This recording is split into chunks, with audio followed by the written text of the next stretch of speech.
Сказка «Принц Ворон», 11 глава. Неудачный план ведьмы. Сидя в королевском тронном зале, колдунья вновь что-то придумывала. Но на этот раз она размышляла о том, как бы привлечь внимание принца к своей персоне. В ее голове созрел очередной план. Для того, чтобы принц появился, она приказала своим слугам поджечь пол королевства. Разгорелся огромный пожар.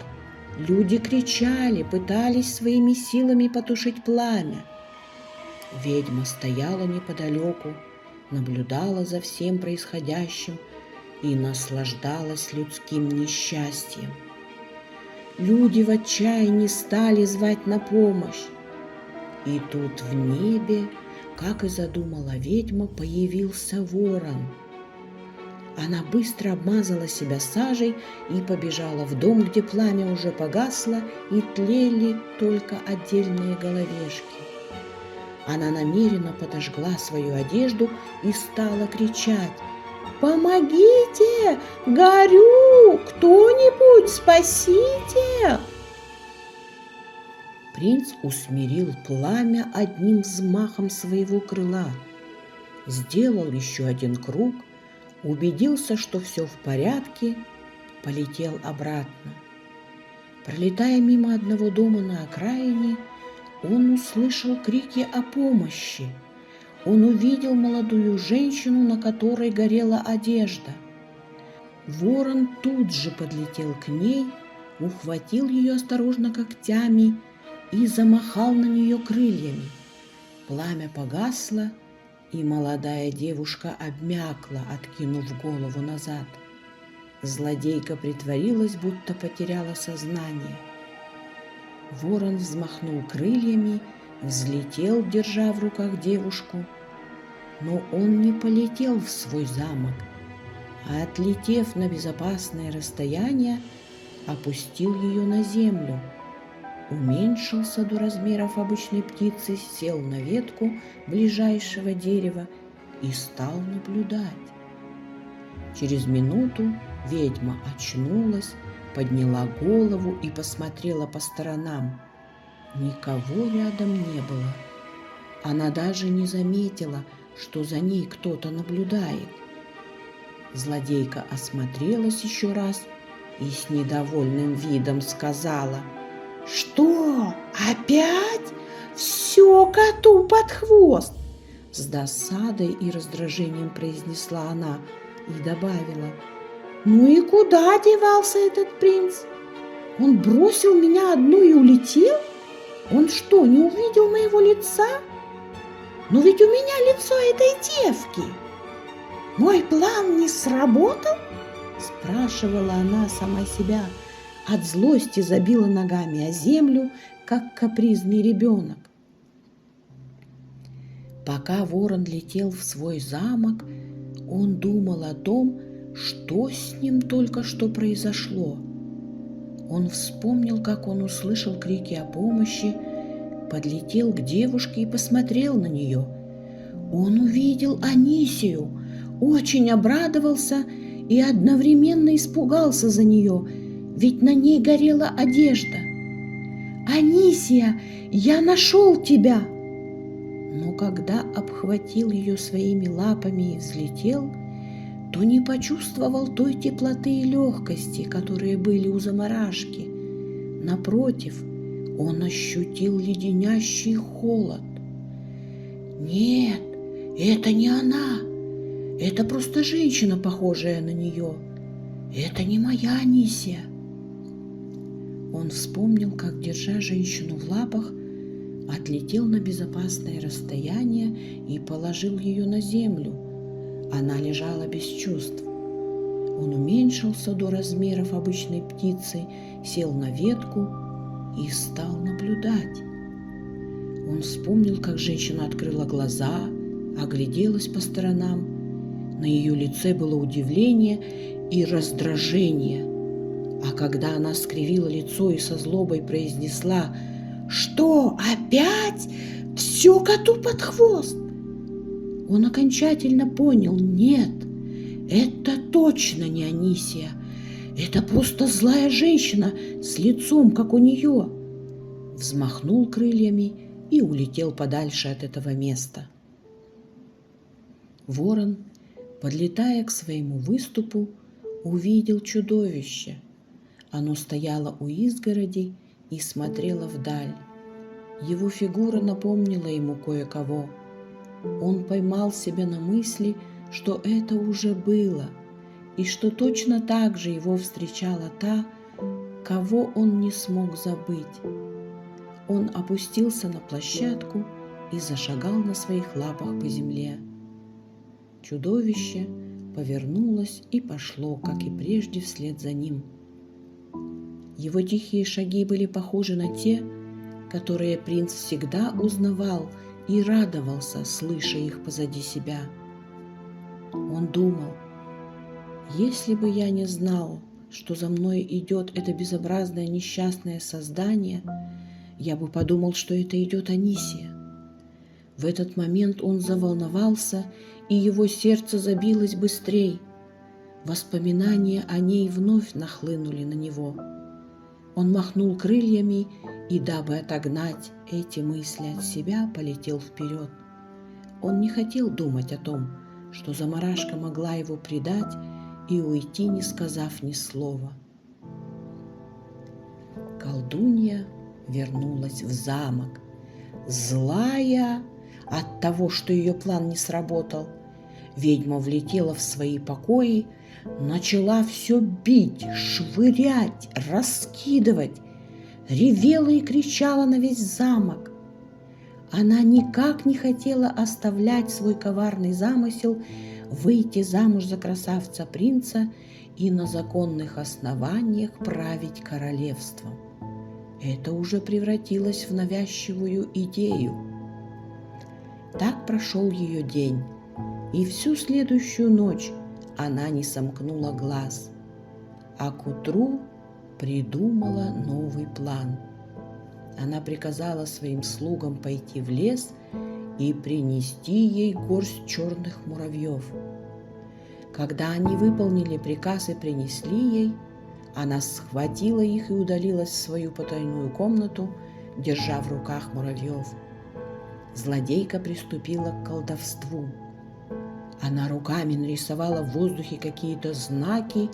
Эти знаки собрались в круг и сделали один круг в левую сторону, а потом один в правую, и исчезли.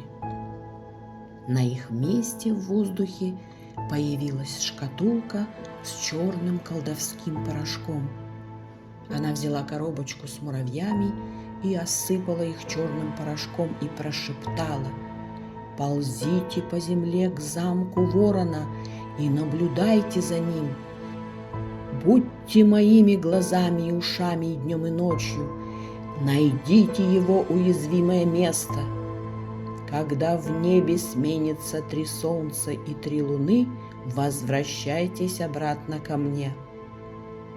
Она взяла коробочку с муравьями, вышла на улицу, высыпала их на землю, и они расползлись по земле.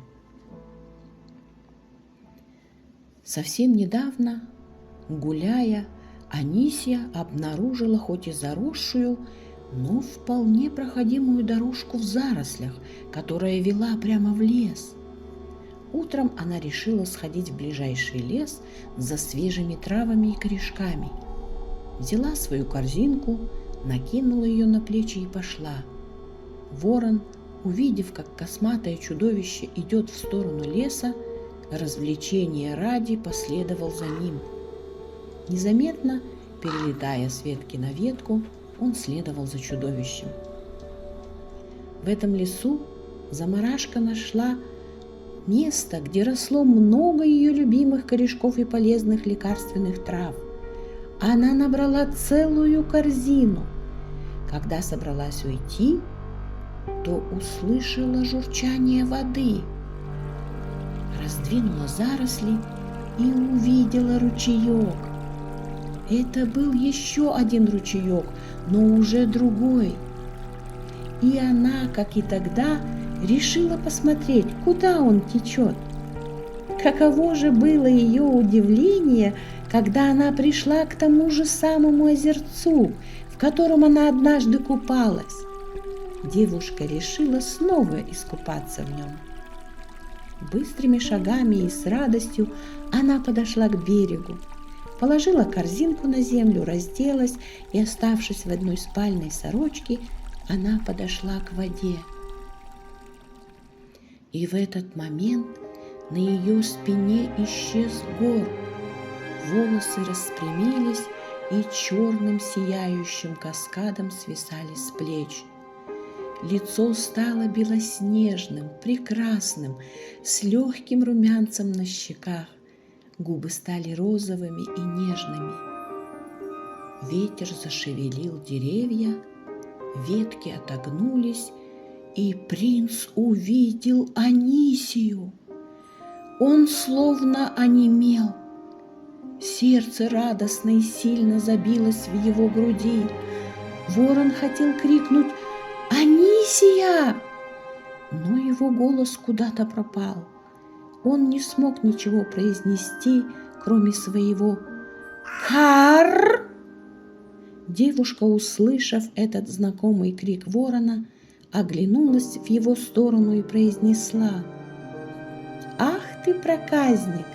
И не стыдно тебе подглядывать за девушками?» Но вместо этих слов из ее рта раздался лишь звериный рык.